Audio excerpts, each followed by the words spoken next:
오늘 말씀을 통해서 여러분의 삶이 회복되길 축복합니다. 여러분의 기도가 열방까지 나아가시길 축복합니다. 직장과 가정과 삶터까지도 덮을 수 있는 하나님의 임재가 여러분의 삶을 충만하게 덮기를 축복합니다. 오늘 첫 번째 우리에게 주시는 말씀은 믿음이 없이는 하나님을 기쁘시게 할 수 없습니다. 우리 따라해 보겠습니다. 믿음이 없이는 하나님을 기쁘시게 할 수 없다. 그래서 사도들이 주님께 믿음을 더해달라고 기도하고 있습니다. 우리 17장 5절 말씀 같이 읽어봅니다. 시작. 여러분이 믿음이 중요합니다.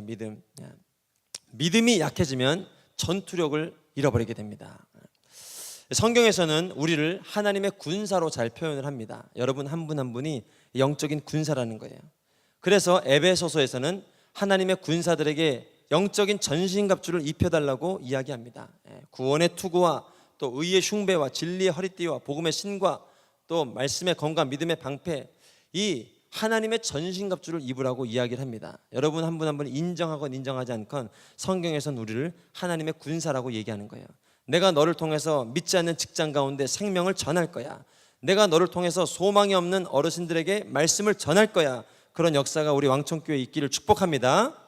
여러분 말씀이 없으면 이 방 안에 있어도요 외롭고요, 사람을 만나도 외로운 거예요. 그러나 예수님이 우리 가운데 거하시면 방 안에 있어도 즐겁고 또 밖에 나가도 즐겁고 또 죽을 날이 다가와도 즐겁고 살 날이 많아도 즐거운 줄로 믿습니다. 이것이 복음의 능력이에요. 하나님께서는 우리 한 사람 한 사람을 통해서 너는 영적인 군사야. 너를 통해서 내가 이 땅을 믿음으로 정복하고 주의 보혈로 정복할 거야. 어둠이, 거짓이, 또 욕심이, 정욕이 난무한 이 세상이지만 네 한 사람을 통해서 내가 직장 가운데 생명을 전할 거야. 내가 직장 가운데 사랑을 전할 거야. 내가 직장 가운데 용서를 전할 거야. 하나님의 군사라고 얘기를 하는 거예요. 그런데 이 6가지 무기 중에요, 우리 전신갑주에서 이 믿음이라는 것은 무엇일까요? 믿음? 에베소서에서 말하는 이 우리의 무기 중에 믿음은요, 믿음은 방패입니다. 방패예요. 여러분 이 믿음은 방패라고 얘기하는 거예요. 그러니 당신의 영적 전투력이 상실됐을 때 뭘 점검해 보면 되는 거예요? 방패를 점검하면 되는 거예요. 방패. 분명히 방패에 구멍이 난 거예요. 분명히 방패가 제 역할을 못하고 있는 거예요. 분명히 방패가 당신을 지켜주지 못하는 거예요. 아무리 많은 골을 넣고요, 아무리 많은 이 승전가를 부르고 아무리 많은 공격을 해도 자꾸 방패에 구멍이 나 있으니까 전투력이 떨어지는 거예요. 자꾸 에너지가 고갈되는 거예요. 그래서 이 방패를 점검해야 되는데 방패는 무엇인가? 믿음의 방패라고 얘기하는 거예요. 여러분 오늘 이 아침에도 하나님께서 여러분의 믿음을 새롭게 하길 축복합니다. 믿음이 방패예요. 믿음의 방패. 그래서 사도들이 얘기하는 거예요. 우리에게 믿음을 더해 주십시오. 믿음을 더해 주십시오. 여러분 직장에서도 여러분 한 사람 한 사람을 넘어뜨리는 불화살이 있습니다. 직장에서 말 한마디 잘못 들으면 막 자존감이 막 엄청나게 무너지죠. 또 절망감이 찾아오죠. 무기력함이 나오죠. 옆 사람과 비교가 되죠. 함께 이 직장에 들어온 친구는 막 쫙쫙쫙 승진하는데 나는 그러지 못하는 것 같죠. 절망이 찾아오죠. 또 낙심이 되죠. 이 프로젝트만 올리면 거절을 받죠. 너는 왜 항상 이 금은향이냐 얘기를 듣죠. 또 그 얘기를 안 들으면 어떡합니까? 그 상사는 하고 싶어도 얘기 안 하고 있는 게 눈빛으로 보이는데요. 그 눈빛을 보면 절망이 되죠. 그때 여러분 믿음의 방패가 막 구멍이 생기는 거예요. 아, 내가 정말 하나님의 사람이 맞는가? 내가 정말 능력의 사람이 맞는가? 하나님 정말 날 통해서 이 직장 가운데 새 일을 행하시기를 원하시는가? 새 일을 행하기를 원하시죠. 예수님 전하기 원하시고 당신을 통해서 그 직장의 모든 프로젝트와 계획들이 더욱더 풍성해지고, 나만 이 일을 잡으면, 나만 직장에서 프로젝트를 맡으면 막 계획이 잘 되는 거예요. 나만 프로젝트를 맡으면 막 일이 잘 되는 거예요. 나만 프로젝트를 만들면 막 하나님의 역사가 나타나는 거예요. 모두가 안 된다는 일도 나만 맡으면 하나님의 기적이 일어나는 줄로 믿습니다. 이를 위해서 주님이 나를 불러주셨는데 오늘 직장에 가보니 또 깨지고 또 무너지고 또 약해지고 정말 하나님이 나를 부르심이 맞나 할 때 우리의 믿음이 막 흔들리는 거예요. 막 어둠의 불화살, 또 이 사단의 불화살이 막 나를 쏘아대는데요, 얼마나 그것들이 막 그냥 잘 흡수가 되는지요. 막 흡수가 되는 거예요. 그때 믿음을 점검하셔야 돼요. 믿음을. 오늘 사도들이 주님께 드렸던 이걸 기도해야 돼요. 여러분 그때 화장실로 달려가야 돼요. 화장실로 가서 주님 내게 믿음을 주십시오. 믿음. 하나님이 나를 부르셨고 주님이 나를 이곳에 세우셨는데 나를 통해서 하나님의 역사가 일어날 줄로 믿습니다. 하나님의 사람을 통해서 기적이 나타날 줄로 믿습니다. 더 이상 깨지는 존재가 아니라 이제는 승리하고 노래하고 나로 인하여 직장이 복받는 직장이 될 줄로 믿습니다. 이 믿음을 달라고 자꾸 기도해야 되는 거예요. 우리 17장 5절 말씀 다시 한번 읽어보도록 하겠습니다. 시작. 이것이 여러분의 기도가 되길 주님의 이름으로 축복합니다. 여러분, 나면서부터 믿음의 챔피언이 있을까요? 태어날 때부터 나는 믿음 충만해. 태어날 때부터 믿음으로 태어났어요. 태어날 때부터 믿음이 보이고요. 태어날 때부터 한 번 믿으면 죽을 때까지 믿고, 이런 믿음의 챔피언이 있을까요?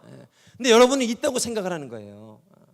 그런 사람이 있을 거라고 생각을 하는 거예요. 여러분, 그런 사람은 없습니다. 심지어는 성경에서 말하는 믿음의 조상 아브라함도 그런 사람이 아니었다는 거예요.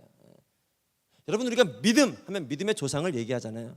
믿음의 조상 하면 아브라함입니다. 아브라함부터 믿음의 역사가 시작된 거예요. 근데 이 믿음의 조상 아브라함도 나면서부터 믿음의 사람이 아니었다는 거예요.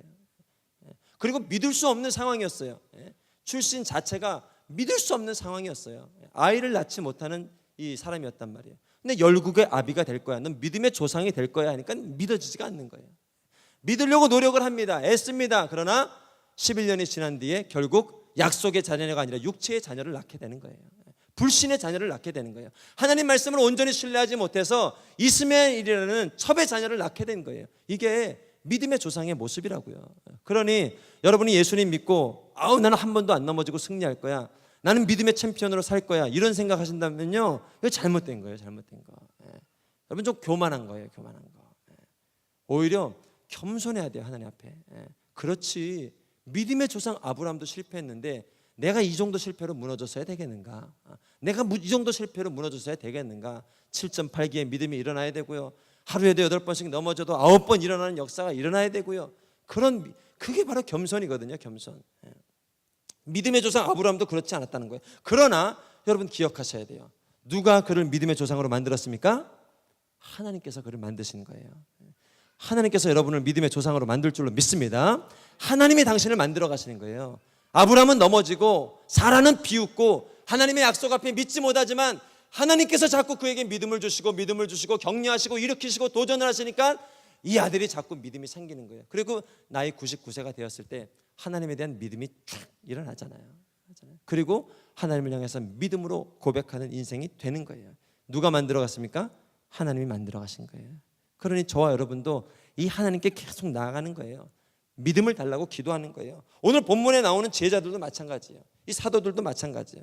사도들이 주께 말하는 거예요. 뭐를 위해서? 믿음을 주십시오. 믿음을.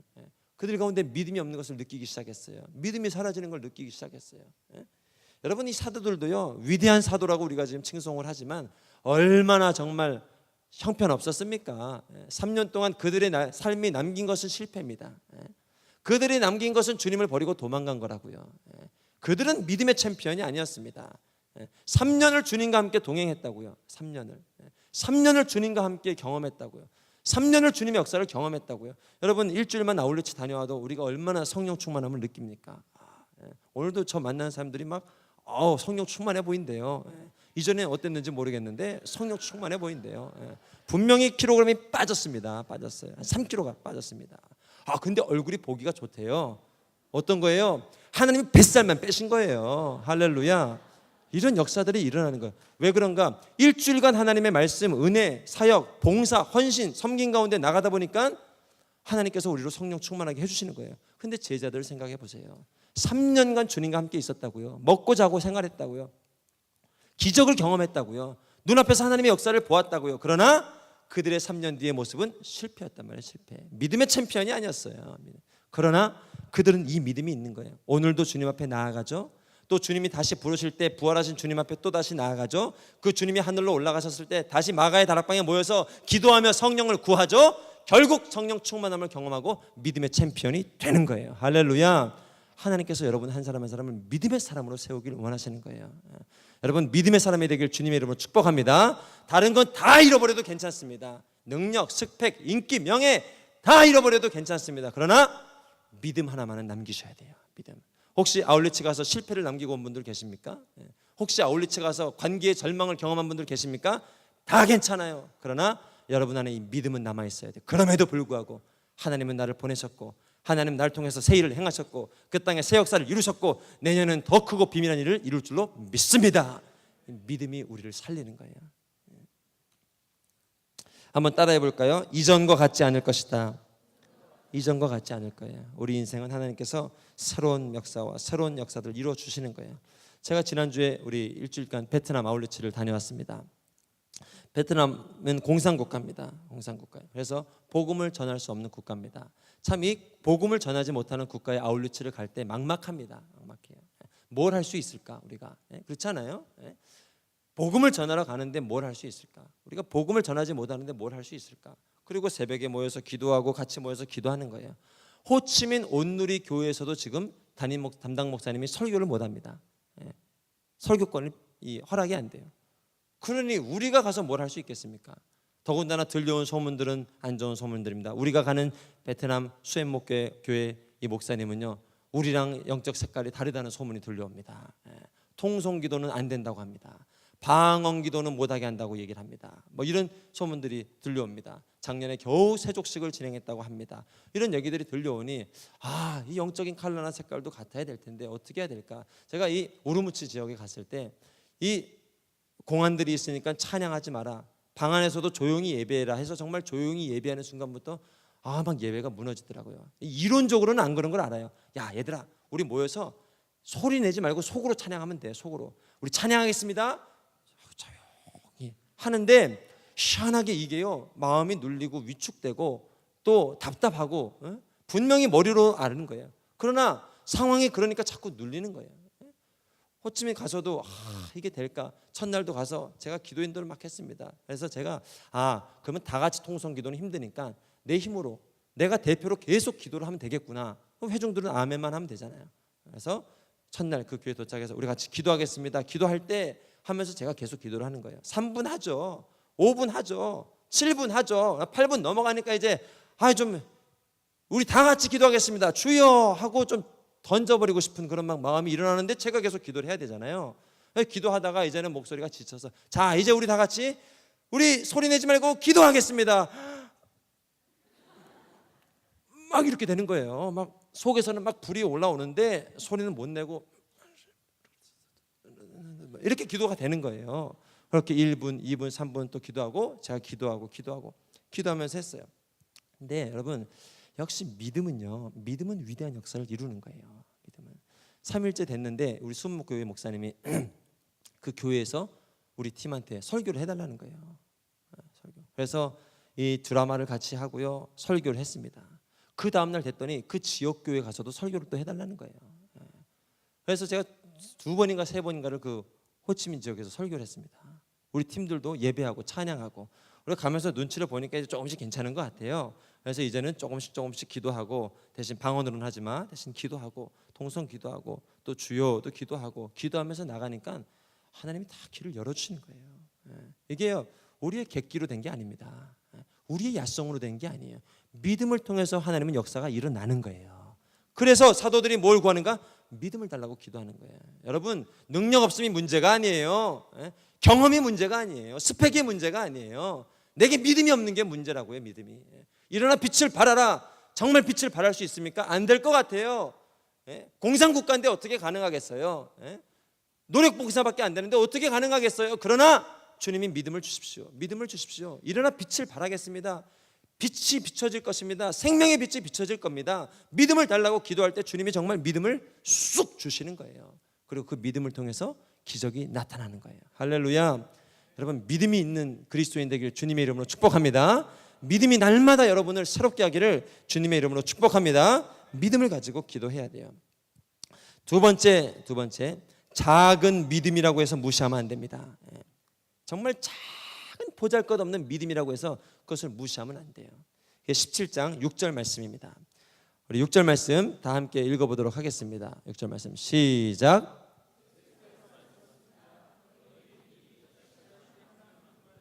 이 뽕나무에게 뿌리채 뽑혀 바다에 심겨라고 하면 그 나무가 너에게 순종할 것이다. 그러니 믿음은 크기의 문제가 아닙니다. 따라해 보겠습니다. 믿음은 크기의 문제가 아니다.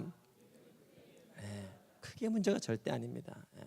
아우 나는 목사님 같은 믿음이 없는 것 같아요. 나는 순장님 같은 믿음이 없는 것 같아요. 나는 다윗과 같은 믿음이 없는 것 같아요. 이게 우리가 잘 착각하는 생각이에요. 절대 그렇지 않습니다. 믿음의 역사는 크게 문제가 절대 아니에요. 오늘 말씀을 보니까 겨자씨, 씨 중에 가장 작은 씨가 이 겨자씨 아닙니까? 겨자씨.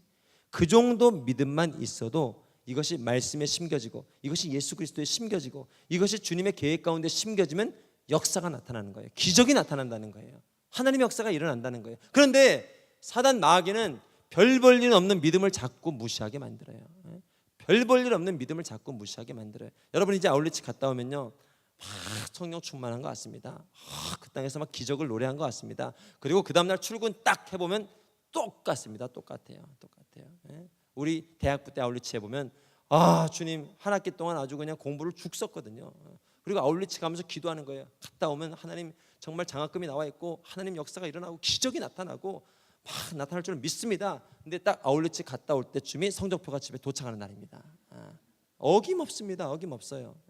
그리고 그 성적표를 보면서 좌절합니다. 절망합니다. 그럼 그렇지 내가 무슨 능력이 있다고. 직장 가도 똑같습니다.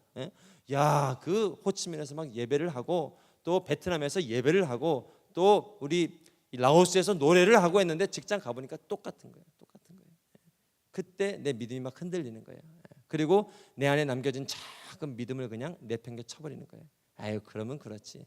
잠시 잠깐 그때 충만했나 보다. 잠시 잠깐 그때 성령 충만했나 보다.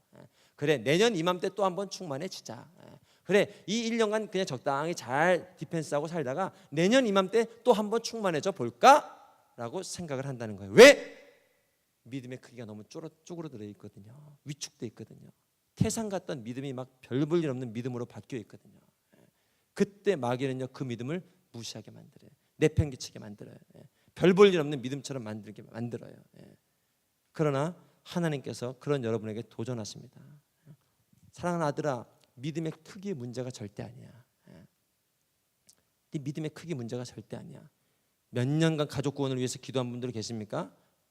시간이 오래 갈수록 믿음이 줄어들죠. 아무리 기도해도 응답이 안 되는 기도 제목들이 있습니까? 시간이 갈수록 기도 제목이 줄어들죠. 예전엔 태산 같은 믿음이었는데 이제는 겨자씨밖에 안 남았단 말이에요. 이 믿음이 무슨 소용이 있을까? 그리고 절망의 생각을 붙잡습니다. 좌절의 생각을 붙잡습니다. 실패의 생각을 붙잡습니다. 나는 그렇지 뭐 하는 경험의 생각을 붙잡습니다. 그때 주님이 말씀하시는 거예요. 아니다. 작은 믿음도 괜찮아.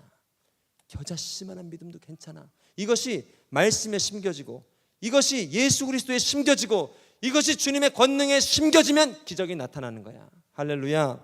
그게 17장 6절 말씀이에요. 우리 17장 6절 말씀 다시 한번 읽어봅니다. 예수께서 말씀하셨습니다. 너희의 믿음이 이 겨자씨 하나만큼만 해도 이 뽕나무에게 뿌리째 뽑혀 바다에 심겨라고 하면 그 나무가 너희에게 순종할 것이다. 여러분 바람과 파도도 순종한단 말이에요. 사람들이 놀라는 거예요. 아니 저분은 누구시길래 바람이 순종을 할까? 풍랑이 순종을 할까? 이거는 인간의 능력으로 바꿀 수 있는 게 아니거든요. 이거는 사람의 노력으로 되는 게 아니거든요. 그러니까 신기한 거예요. 주님이 말씀하시니까 풍랑이 잠잠해져요. 주님이 말씀하시니까 파도가 잠잠해져요. 역사가 일어나는 거예요. 이번에 우리 베트남 아울렛을 갈 때 가는 날부터 주일부터 시작해서 저는 몰랐는데 중국을 지나서 이 태풍이 베트남으로 불어닥친 거예요. 다녀온 분 중에도 모르는 분들 계실 거예요. 제가 중간에 이제 아내랑 통화를 하면서 잘 지내고 있어. 오늘 설교해야 되니까 기도해줘. 근데 이제 아내가 물어보는 거. 그 베트남에 지금 태풍이 갔다는데 괜찮아? 그래서 괜찮은 것 같은데 뭐 비가 오는 건 늘 오는 거고 베트남은 늘 우기에 비가 온다고 했으니까 오는 거고 비가 오는 건 그런 것 같은데 그래도 아내가 걱정할까 봐 기도해 괜찮을 거야. 그랬더니 아내가 기도는 내가 할 테니까 알아봐. 선교사님께 한번 여쭤봐. 그래서 이거 확인해 봐야 되겠다. 그래서 선교사님한테 가서 선교사님 저기 중국을 지나서 태풍이 베트남에 왔다는데 알고 계십니까? 그럴 리가요. 근데 그 다음날 저한테 와서 맞답니다. 태풍이 왔답니다. 우리 태풍의 눈 속에 있었던 걸 믿으시길 축복합니다. 주님이 잠잠하게 하라면 잠잠한 거예요. 우리가 돌아오는 날이 태풍이 한국에 떨어지는 날이었습니다. 그리고 그걸 뚫고 토요일 날 밤이 금요일 날 밤이 엄청나게 태풍이 막 왔다면서요. 막 사람도 다치고 쓰러지고 그리고 우리가 도착하는 날은 안전하게 비행기 착륙을 한 거예요. 이 믿음이 없는 분들은 운이 좋았다고 생각을 하는 거예요. 아유, 그냥 때가 맞았겠지. 안타까운 일입니다, 여러분. 믿음이 회복되길 축복합니다. 기도한 자는 하나님의 역사를 아는 거예요. 기껏 기도하고 응답해 줬더니 아유, 운이 좋았나 보다. 아유, 태풍이 어떻게 때가 맞춰서 됐나 보다. 하나님 입장에서 황당한 겁니다. 기도 듣고 기적을 베풀어 줬더니 운에게, 우상에게 감사하다고 하는 거예요. 하나님은요, 풍랑도 파도도 잠잠케 하시는 줄 믿으시길 축복합니다. 당신의 인생 가운데 있는 풍랑을 잠잠케 할 수 있는 분 누굽니까? 오직 예수 그리스도예요. 예수 그리스도. 관계의 풍랑, 재정의 풍랑, 건강의 풍랑, 마음의 풍랑 잠잠케 할 수 있는 분은 오직 예수 그리스도뿐이세요. 제가 제 차가 한 12년 된 차입니다. 중고차예요. 갔다 왔더니 차가 이제 문이 고장 나 있는 거예요. 문이. 자동 문인데 이 고속 주행을 하면 문이 탁 잠겨야 되는데 이쪽 문은 안 당기는 거예요. 제 옆좌석 문은. 그러니까 계속 짤깍 소리가 고속 주행만 하면 나는 거예요. 그럼 운전하다가 다시 이걸 해야 되고 또 옆자리 타면 또 여기서 작동이 안 되잖아요. 그럼 또 이렇게 열어서 해야 되고 하니까 불편한 거예요. 가지고 수리소에 갔더니 이게 오래된 차라 수리비가 비싼 거예요. 그럴 필요가 있을까 싶었는데 어느 순간 기도해봐야 되겠다 이 생각이 들어왔습니다. 기도해봐야 되겠다. 이 차를 놓고 기도해봐야 되겠다. 주님이 주신 생각이었어요. 제가 그 순간 딱 기도했습니다. 고쳐질지어다. 바람과 파도도 순종했는데 네가 순종을 안 하면 되겠느냐. 회복이 있을지어다. 여러분 아직까지도 소리가 안 납니다. 할렐루야. 믿음이 좀 들어옵니까? 기계도 순종을 합니다. 바람 순종합니다. 자연 순종합니다. 기계도 순종을 해요. 문제는 사람이 잘 순종을 안 해요. 사람이. 하나님이 믿음을 주셔도 믿음으로 반응을 잘 안 해요. 처음부터 큰 믿음이 없다니까요. 겨자씨만한 믿음의 생각이 들었을 때 그 믿음을 말씀에 심는 거예요. 그렇게 될 줄로 믿습니다.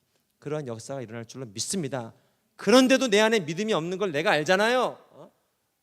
내가 믿음이 없이 선포하는 걸 알고 있잖아요. 그때는 주님 내게 믿음을 주십시오. 내게 믿음을 주십시오. 하나님 믿음을 주십시오 라고 기도하면서 왔다 갔다 하는 거예요. 믿음을 주십시오. 믿음대로 될지어다. 믿음을 주십시오. 주님 믿음을 주십시오. 믿음대로 될 줄로 믿습니다. 선포합니다. 회복이 있을지어다. 여호와 영광이 회복될지어다 하면서 기도하다 보면 하나님의 역사가 일어나게 된다는 거예요. 여러분 우리 이런 기적을 경험하기 위해서 뭐인 거예요? 나무에게 명령을 해서 나무야 바다에 심겨라 하면은 겨자씨만한 믿음도 있어도 기적이 나타난다는 거예요. 이번에 우리 고창팀 그러한 기적을 경험하길 주님의 이름으로 축복합니다. 우리 해리팀 아이들 보면서 그러한 기적을 경험하길 축복합니다. 3박 4일간 뒹굴고 교제하고 사랑해줘도 여전히 까칠하고 여전히 선생님 말 안 듣는 아이들을 향해서도 마지막까지 믿음을 심기를 주님의 이름으로 축복합니다. 절대로요 사단은 믿음의 생각을 줄 수 없습니다. 여러분 직장 가운데 가정 가운데 관계 가운데 어떤 믿음의 생각이 들어왔습니까? 똑같은 출근을 했는데 오늘 왠지 잘 된다는 생각이 들었습니까? 믿음을 말씀에 심어야 돼요.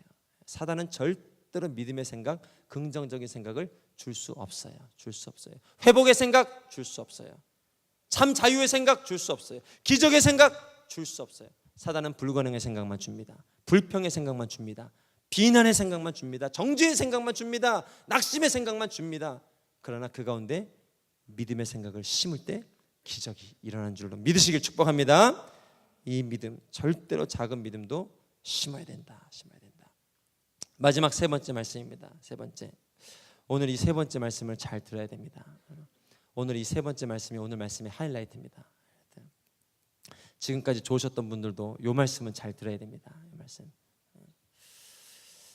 세 번째 우리에게 주신 말씀은 무엇인가? 우리의 신분은 종이라는 거예요. 종. 우리 17장 7절 말씀 같이 한번 읽어보도록 하겠습니다. 시작.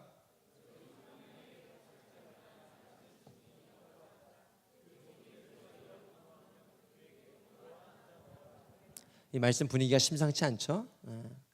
주님 말씀 같지가 않은 것 같죠? 그 종이 들어오면 우리 주님이 돌아와 먹으라고 그러지 않겠느냐?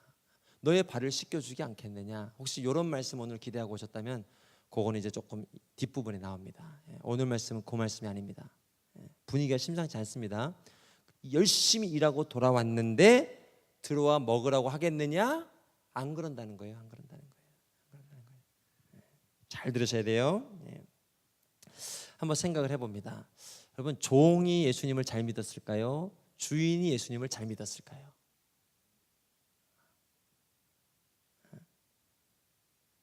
종이 잘 믿죠. 종은 평상시에도 주님이라고 부르고 예수님 향해서도 주님이라고 부른단 말이에요. 종은 아주 그냥 몸의 습관이 아주 이 체질적으로 그는 건들면 주인님입니다. 주인님. 매사의 주인님입니다. 그러니 하나님 앞에서도 주인님이 쉬워요. 하나님 말씀하시면 움직이는 게 쉬워요. 엉덩이가 가볍다고요.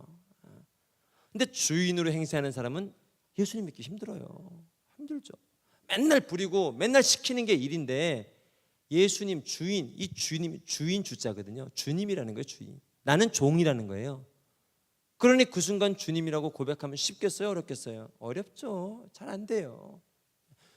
종보다는 주인의 위치에 있기 때문에 이게 믿음의 자리에서도 잘 안 되는 거예요.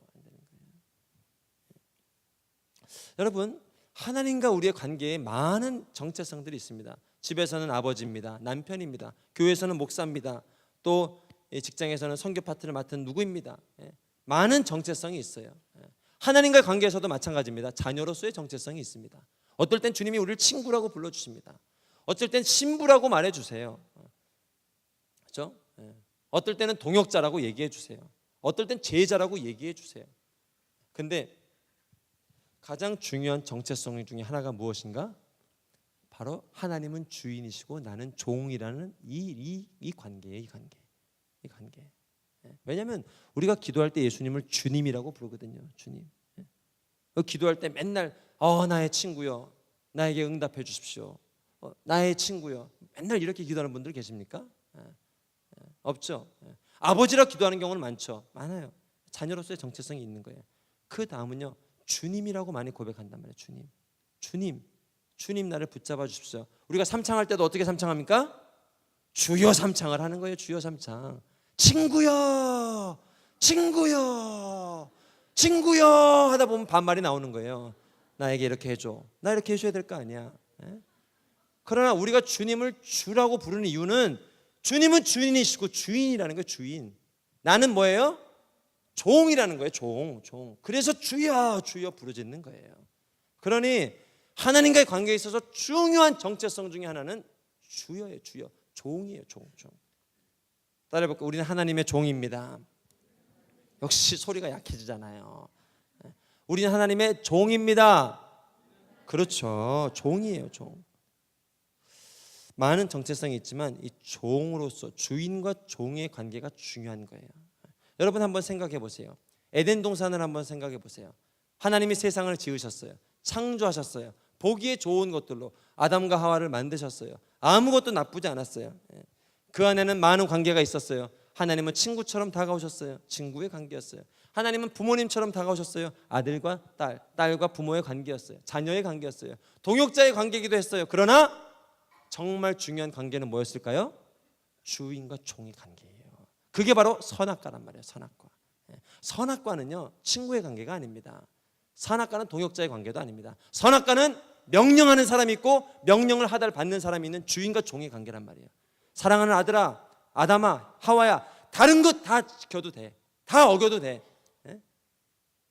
다 어겨도 되지만 한 가지 선악과만 따먹지 마. 이건 뭔가 너와 나와의 주인과 종의 이 관계, 이거 하나만은 지켜줘. 이거 하나만 지켜달라는 거예요. 그런데 우리 인간 안에 있는 본능은 그거마저도 허락지기 싫은 거예요. 하나 있는 명령까지도 지키기가 싫은 거예요. 그리고 하나님처럼 높아지고 싶어하는 마음이 생기는 거예요. 거기서 주인과 종의 관계가 깨진 거예요. 결국에 에덴 동산의 타락은 주인과 종의 관계가 깨진 거예요. 주인과 종은 명령에 대한 순종과 명령에 대한 불복종, 그겁니다. 그러니 그거 하나가 깨지니까 인생 자체가 황폐해지는 거예요. 무너지는 거예요. 하나님은 사랑하는 아들아, 아담, 내가 모든 것 줄게. 그러나 이거 하나만 지켜라. 이거 하나만. 주인과 종의 관계, 이 자리는 넘보면 안 돼. 다윗에게도 그랬어요. 내가 모든 것 다 줄 수 있어. 그러나 말씀, 여호와의 말씀 하나만 지켜야 돼. 근데 그것을 벗어버리고 밧세바를 범했을 때 하나님이 찾아오셔서 얘기하잖아요. 내가 너가 구했으면 더 많은 여자도 줄 수 있었을 거야. 더 많은 부도 줄 수 있었을 거야. 그런데 왜 하나님의 말씀을 순종하지 않았냐? 왜 너는 종으로서의 자리를 잃어버렸냐? 주님이 마음이 아프셨던 거예요. 그러니 오늘 우리는요, 이 종으로서의 정체성이 분명하게 회복이 돼야 됩니다. 그래야 당신의 인생은 복받을 수 있어요. 그래야 당신의 인생은 승리할 수 있어요. 그래야 다시 아담의 선악과를 따먹고 신라곤을 경험하는 이런 아픔을 경험하지 않을 수 있단 말이에요. 그 비밀은 무엇인가? 주님은 주인 되시고 종은 종된 이 관계가 분명해져야 된다는 거예요. 심지어는요, 우리 주님께서 주인이시기 때문에 당신의 인생에 더한 요구를 하실 때도 있습니다. 더한 요구를 하실 때도 있어요. 그게 바로 8절 말씀입니다. 8절 말씀. 8절 말씀 같이 한번 읽어보겠습니다. 8절 시작.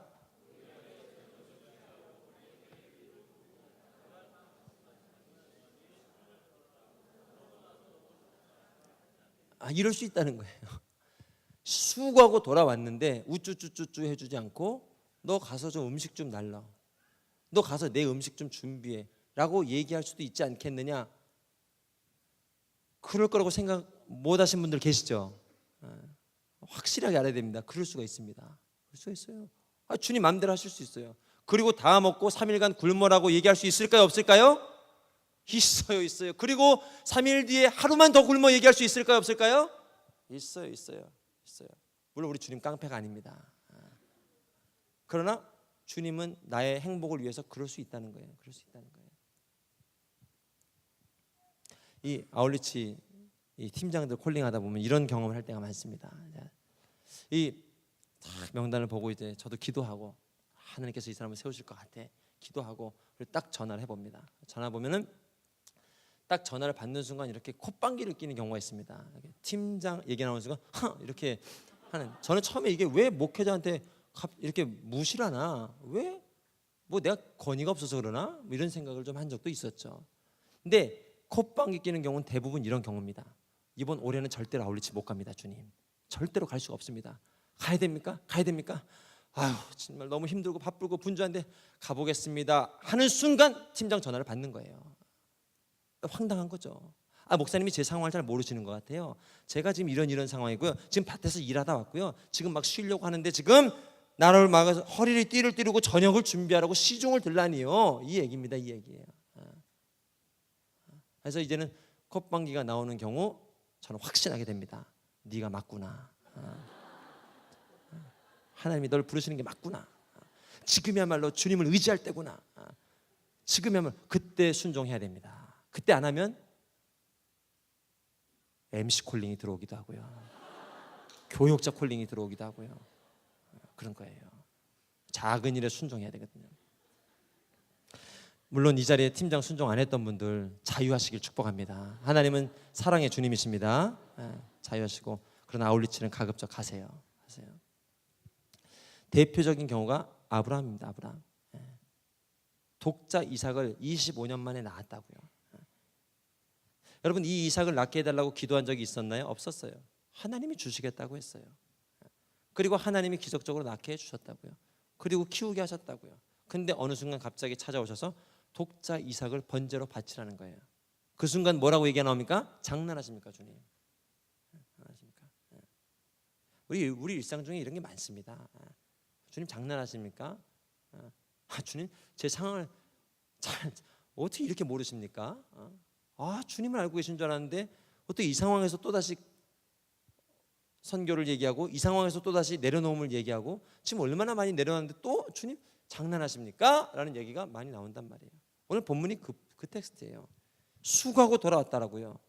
좋으신 주님이라고요. 근데 이 주님이 허리에 띠를 둘러 일어나 내 시중을 들어 그리고 나서 너 마셔 라고 할 때 어떻게 하겠느냐라고 물어보시는 거예요. 근데 믿음의 조상 아브라함이 위대한 이유는 이거예요. 그때 순종을 합니다. 여러분 이 아브라함의 믿음의 역사가 여러분 삶 가운데 일어나길 축복합니다. 그때 순종을 합니다. 뭔 생각으로 순종했는지 모르겠어요. 그런데 하나님이 믿음을 주셨어요. 어떤 믿음? 히브리서에 보니까 이 이삭을 다시 살릴 거라는 믿음을 주셨대요. 아브라함에게. 하나님이 주신 분도 주님이시기 때문에 취한 분도 주님이실 거야 라는 믿음을 주셨다는 거예요. 그리고 행동이 빨라집니다. 여러분, 순종하는 사람은 행동이 빨라집니다. 왜냐하면 시간이 더디어지면 자기가 불순종하는 걸 압니다. 그렇기 때문에 행동이 빨라집니다. 새벽에 일어납니다. 이삭을 등에 지고 갑니다. 설명도 안 해주고 갑니다. 커뮤니케이션이 부자지간에 커뮤니케이션이 안 됐나 봐요. 설명도 안 하고 갑니다. 아들이 답답해서 물어봅니다. 나무도 있고 목재도 있는데 양은 어디 있습니까? 아브라함이 속으로 생각했겠죠. 아차, 너에게 얘기를 안 했구나. 그러나 지금 얘기해도 늦었다. 그러니 그냥 가면 준비해 주실 거야 라고 데리고 갑니다.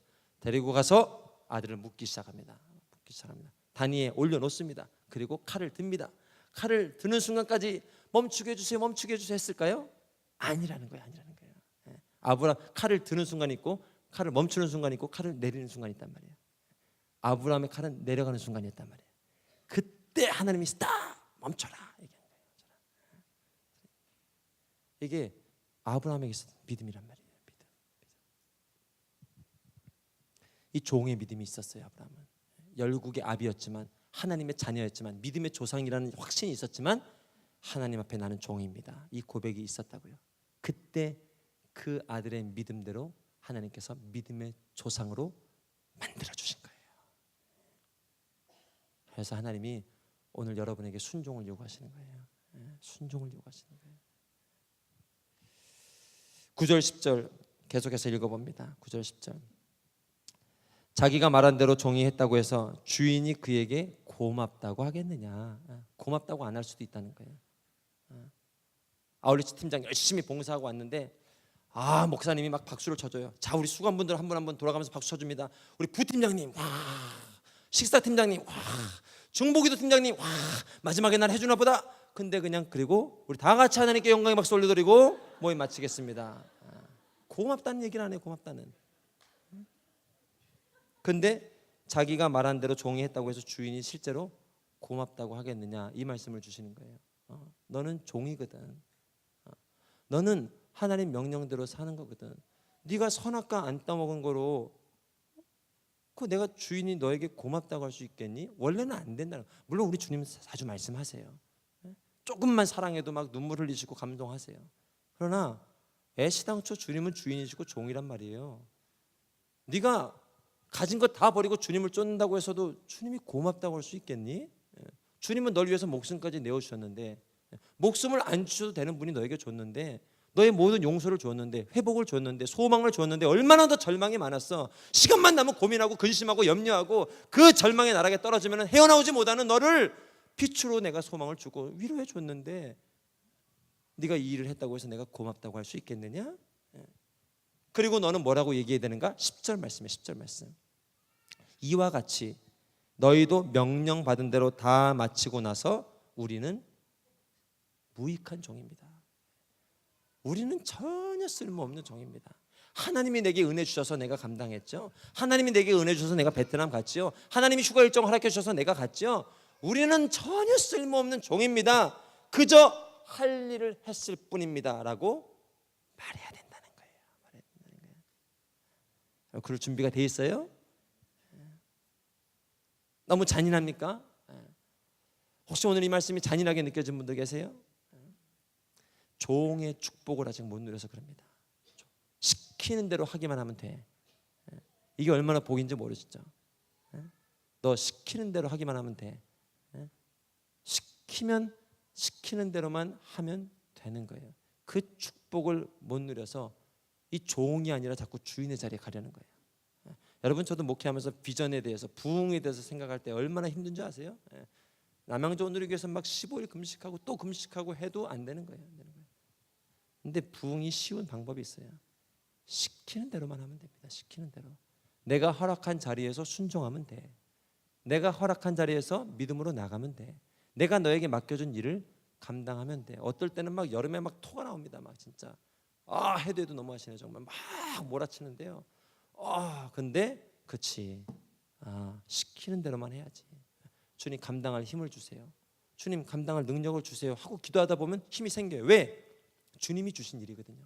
아, 사람이 준 일인 줄 알고, 아, 동역자가 준 일인 줄 알았는데, 아, 교회가 준 일인 줄 알았는데 하나님이 내게 주신 일이거든요.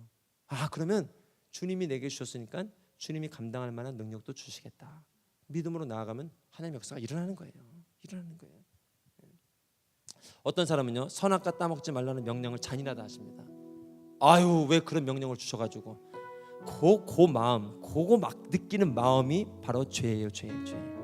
왜 선악과를 만드셨습니까? 그 인간의 마음에 뭐가 있는 줄 아세요? 선악과도 없으면 좋겠는 거예요. 하나 있는 명령인데 그것도 없으면 좋겠는 거예요. 그냥 내 마음대로 살고 싶은 거예요. 주님 말씀하세요. 네 마음대로 살아. 하나만 지키면 된다 얘기하는 게 선악과거든요.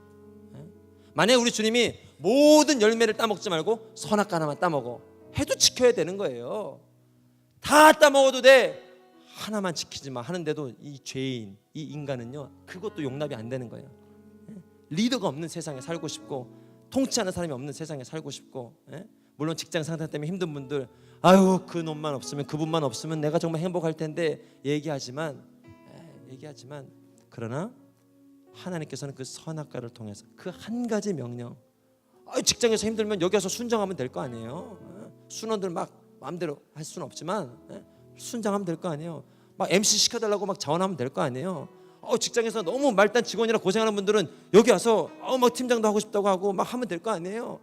아니면 가정에 가서, 아니면 친구들 만나서, 아니면 동아리 만들어서 장하면 될 거 아니에요. 모든 장을 다 해라. 그러나 주님이 명령하신 한 가지만 순종하면 된다. 그게 안 되는 거예요. 우리는 그게 안 되는 거예요. 근데 그거 딱 순종하면 길이 열리는 거예요. 역사가 일어나는 거예요. 예수님 안 믿을 땐 주일 성수 하나도 그렇게 힘들죠. 왜 주일 성수를 한 달에 한 번씩 예배하면 좋겠는데 주일마다 주님 찾아가는 게 힘들어요. 근데 그게 회복이 되면 이제는 매일매일 또 기도가 회복이 됩니다. 매일매일 새벽 기도만 회복이 됩니까? 매 시간 찬양이 회복이 됩니다. 하나님의 주되심이 자꾸 우리 인생 가운데 흘러가야 되는 거예요. 여러분 생각해 보세요. 우리가 쓸데없는 거에는 얼마나 잘 종이 되는지 몰라요. 다이어트 종 안 된 분들 없죠? 먹을 때마다 다이어트 때문에 자꾸 그 다이어트 누가 얘기하지도 않았어요. 누가 명령하지도 않았어요. 근데 그거에 매여가지고요, 저도 마음껏 먹을 때도 한번 신경 쓰게 되고 매이고요, 그것에 종이 되고요, 그것에 좀 복종하게 되고요.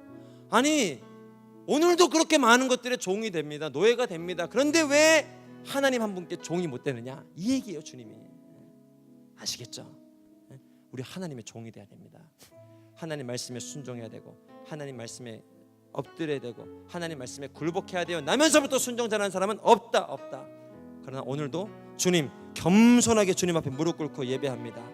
나는 종입니다. 나는 주인입니다. 그리고 이 고백이 나오는 거예요. 맞습니다, 주님. 나는 시키는 대로 할게요. 나는 주님이 명령대로 할게요. 나는 무익한 종이에요. 나 아니고도 얼마나 하나님이 기적을 많이 베풀 수 있는데, 너를 통해서 제주도를, 너를 통해서 베트남을 새롭게 하시겠다 하니까 처음에는 집요하죠. 나 안 가도 되는데 왜 자꾸 나를 통해서 일하시려고 합니까? 근데 갔다 오면 너무너무, 하나님 왜 나를 보내셨습니까? 아니, 나 말고 다른 사람 보내도 되는데 왜 이 은혜의 자리, 기적의 자리, 말씀의 자리에 왜 그렇게 주님은 내게 집착을 하셨습니까? 나는 쓸모없는 종인데, 나는 무익한 종인데. 그러나 하나님은 너를 통해서 일하시겠다는 거예요. 할렐루야. 여러분, 이 한 주간 주님의 주되심을 선포하며 나가길 축복합니다. 높아질만 하면 무릎 꿇고 예배하고, 교만해질만 하면 하나님의 주되심을 선포하면서 나는 종입니다. 주님만 영광을 받아주십시오. 이 말씀으로 여러분 직장, 가정, 사역지에서 승리하시길 주님의 이름으로 축복합니다.